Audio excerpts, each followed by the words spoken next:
Hello বন্ধুরা, আজকে আমি তোমাদের সাথে একটা সাবুর রেসিপি ভিডিও শেয়ার করব। তো চলো দেখতে থাকো।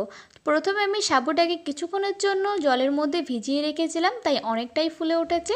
আবারও একটু পরিমাণে জল দিয়ে দিলাম সাবুটাকে সেদ্ধ করার জন্য। তো তার আগে দুধটাকে বসিয়েছিলাম, সেটাই নামিয়ে নিলাম। তো চলো, একটু সেদ্ধ হয়ে গিয়েছে। এবার পরিমাণ মতো আমি চিনি ব্যবহার করছি, তোমাদের স্বাদ অনুযায়ী তোমরা চিনিটাকে ব্যালেন্স করে নেবে। সাবুটা আমার হয়ে এসছে, একটু দানা দানা থাকার অবস্থাতেই আমি নামিয়ে নিচ্ছি। এবার একটা পাত্রের মধ্যে কিছুটা দুধ আর কিছুটা গুঁড়ো দুধ ব্যবহার করলাম, তোমরা গুঁড়ো দুধ নাও ব্যবহার করতে পারো। এবার ভালো করে মিক্স করে এবার দুধটা সাবুটার মধ্যে দিয়ে দিচ্ছি। এবার খুব সুন্দরভাবে দুধ আর সাবু ভালো করে মিক্স করে নিতে হবে। দেখো কতটা সুন্দরভাবে মিক্স হয়ে গিয়েছে। এবার আমি কিছুটা ফ্রুটস কেটে নিয়েছি, কিছুটা ড্রাই ফ্রুটসও নিয়েছি, তোমরা ইচ্ছে মতো ফ্রুটস ব্যবহার করতে পারো।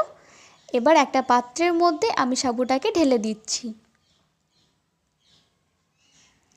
এবার এক এক করে সমস্ত ফ্রুটসগুলোকে আমি সাবুর মধ্যে দিয়ে দিচ্ছি।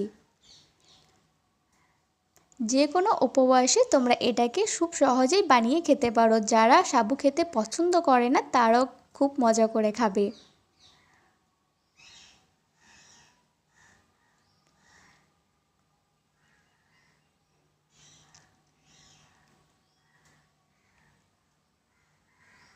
এবার মিক্স করে নিলাম।